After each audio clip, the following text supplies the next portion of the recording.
Remember, I just want to run this back. Remember last year I told y'all, Nike won't miss with Coach Prime. They made sure they knocked that out the park. Bye, y'all. But I downplayed Nike. I knew they was gonna take care of Coach Prime. I ain't know them boys was sitting there calculating and watching everything like, hey. $250 million in rookie jersey sales for Shedeur Sanders, which means he's going to commission $14 million. He only made $4.6 million from his rookie contract. So he's already made more than most second, third. You would think by now the NFL would have figured out how to control the hype machine, but no. A fifth-round rookie just broke their whole economy. Shedeur Sanders, the kid Cleveland thought they were getting on a bargain deal, just sold $250 million worth of jerseys. Walked in for socks and broke the entire store. Shedeur Sanders didn't drop a commercial. He didn't announce a launch. He just showed up at a Nike store after the Pro Bowl. Within 20 minutes, capacity maxed out. Lines wrapped around 3 blocks in pouring rain. Managers say they hit their monthly sales goal in 3 hours. Jerseys, hoodies, shoes, anything he touched vanished. Nike has signed a lot of athletes. Jordan, LeBron, Serena, Ronaldo, names that moved culture, shifted markets, and built empires inside the world's most powerful sports brand. But what just happened with Shedeur Sanders is different from every single one of those deals. Different in structure, different in value, different in what it means for the future of athlete branding in professional sports. Because Shedeur Sanders did not just sign a Nike contract extension, he negotiated terms that no rookie in NFL history has ever been offered. Terms that gave him something Jordan himself didn't have until years into his career. And when the details of this deal started leaking through brand circles and sports marketing boardrooms, the entire industry stopped what it was doing and paid attention. Because this is not just a sneaker deal. This is Shedeur Sanders telling the world exactly how big he believes his ceiling is. And Nike just agreed with every single word. Imagine being drafted 144th overall, knowing you're not even guaranteed a long-term spot, but in your back pocket you've got a contract clause that gives you a cut of every single dollar attached to your name, likeness, and brand. Shedeur's rookie contract is worth $4.6 million over 4 years. Pocket change compared to the $14 million he's already made from jersey commissions. Do you know how backwards that is? Most rookies are just praying not to get cut at training camp, and this man is already financially lapping players taken in the first, second... Shedeur was fantastic last night. I'm rooting for him to succeed in the NFL, but this is a little too much here, right? This is just a little too much. Last night after the game, Nike dropped an ad, only a matter of time with the caption, when you get your opportunity, create your next one. I get what they're doing. They probably hit their social media impressions and engagement goals last night because this went off. But the bottom line is, save this for when he wins a regular season game. This is the kind of stuff why people don't like Shedeur. It's not Shedeur himself. He's a good kid. He's a good role model. He's a good quarterback. But people trying to boost him up like this for a preseason start is why we have issues and why people want to see him fail. Alright guys, welcome back. And I need you to understand something before we even get into the numbers and the details and the terms of this deal.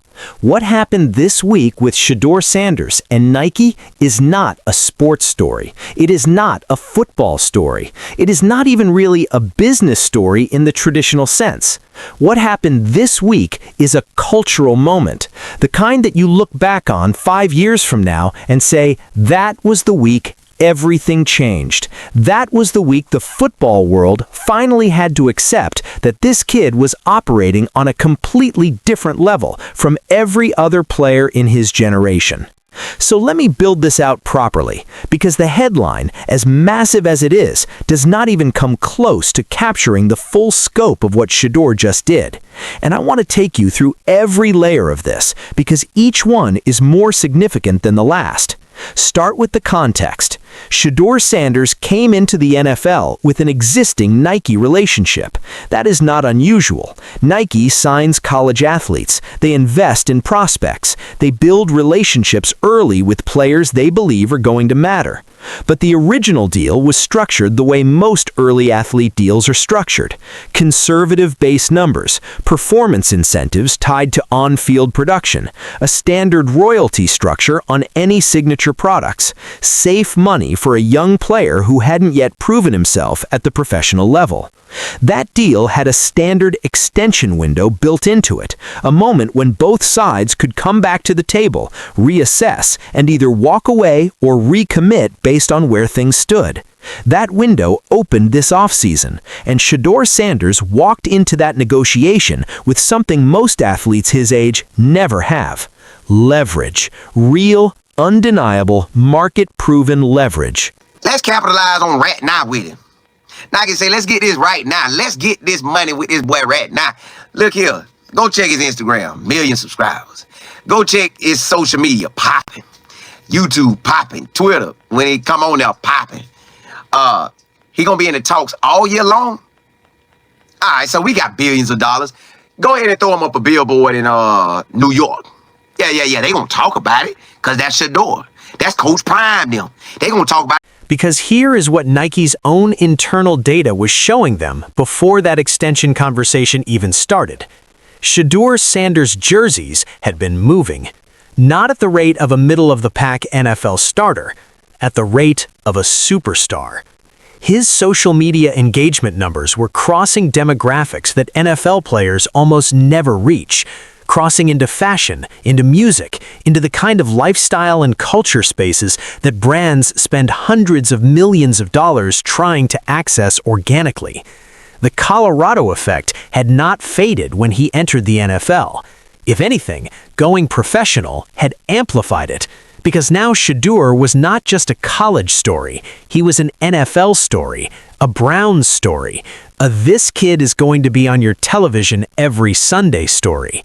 And Nike's marketing team knew exactly what that meant for the extension conversation. So when Shedeur's camp walked into those negotiations, and sources say Dion was involved directly in the strategic positioning of this deal, because of course he was, they did not come in asking for a modest step up from the original contract. They came in with a presentation, data-backed, market-researched, with comparable deals from other elite brand athletes laid out in full detail, with projections on merchandise revenue, on digital engagement value, on the cultural reach multiplier that the Sanders name brings to any product it is attached to. They came in ready. And Nike, one of the most sophisticated brand organizations on the planet, looked at everything on that table and said yes. Now, here is where the actual terms of this deal start becoming clear. And this is the part that sent shockwaves through every sports marketing boardroom in the country when the details started leaking. The base value of this extension is reported to be in territory that puts Shedeur among the top 5 most valuable athlete endorsement deals Nike currently holds globally. Not in the NFL, globally, across every sport, every market, every product category. Top 5. But the base number is not even the most significant part of what was negotiated, because Shedeur's camp pushed for something that goes far beyond a paycheck. They pushed for, and reportedly received, a signature line. His own. Not a colorway on an existing silhouette, not a limited edition collection with his name on the box. A full, standalone, signature product line with its own design language, its own marketing campaign, and its own retail footprint. That is what Jordan has. That is what LeBron has. That is the tier of brand partnership that athletes spend entire Hall of Fame careers trying to reach, and most never do. Shedeur Sanders just got it before he has played a full NFL season. What happened next wasn't about football. Within hours, Nike had an ad on X captioned, "Only a matter of time," paired with his signature watch flex. Boom. Nearly 200,000 likes, millions of impressions. They didn't wait for the Browns PR team. They didn't wait for ESPN's slow rollout. Nike hijacked the moment and told the world, this isn't just a rookie quarterback, this is prime time 2.0. And it worked not because of the stats, but because of the story. A story they've been writing since his Colorado days. And I know that is exactly the part that is going to make some people in the comments push back hard, because the argument is going to be, how does a player who hasn't proven himself at the NFL level get a signature shoe line before he has any professional accomplishments to put behind the brand? How does a rookie walk into Nike with that kind of leverage? What exactly is Nike buying here? And that is actually a completely fair question, one that deserves a real answer. So let me give you one. What Nike is buying is not what Shedeur Sanders has already done. What Nike is buying is the trajectory, the cultural position, the audience that is already attached to this young man before he has thrown a single regular season touchdown pass as a professional. Because brand deals at this level are not built on the past, they are built on projections, on market analysis, on the answer to one fundamental question. Where is this person going to be in 5 years? And how much is it going to cost us to be attached to them then compared to right now? Nike looked at Shedeur Sanders, at his following, at his crossover appeal, at the Sanders family brand ecosystem that Dion built over 30 years in the public eye, and they made a calculation. The calculation was that waiting was more expensive than committing, that the window to lock in a partnership at this level before the Super Bowls and the Pro Bowls and the individual accolades that are eventually going to make this deal look like the bargain of the century was right now, this offseason, this extension window. And they moved. But wait, because here is the layer of this story that I think is the most fascinating and the most overlooked in all of the initial coverage of this announcement. It is not about the money. It is not even about the signature line. It is about what Shedeur reportedly negotiated on the creative side of this partnership. And this is the part that tells you everything about how this young man sees himself and his place in the world. Shedeur's team pushed for, and sources say received, genuine creative control over his signature line. Not advisory input, not a seat at the table where Nike's designers present options and he picks his favorite. Actual creative control, design direction, colorways, materials, the visual language of the entire product line. His vision, his aesthetic, his signature on every decision. That is almost unheard of in the early stages of an athlete-brand partnership. Most players spend years building trust with a brand before those conversations even start. Shedeur walked in as a rookie and made it a non-negotiable condition of the extension. And Nike said yes. Think about what that tells you about the negotiating position Shedeur and Peon walked into that room with. You do not get creative control over a Nike signature line unless the brand genuinely believes that your vision has commercial value, unless their research tells them that the audience following you trusts your taste, your style, your cultural instincts enough to buy products that reflect your choices rather than a marketing team's choices. That is a level of brand credibility that most athletes never achieve regardless of how many championships they win. But what happened next wasn't about football. Within hours, Nike had an ad-on X captioned, "Only a matter of time," paired with his signature watch flex. Boom. Nearly 200,000 likes, millions of impressions. They didn't wait for the Browns' PR team. They didn't wait for ESPN's slow rollout.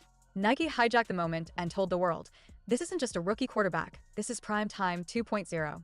And it worked not because of the stats, but because of the story.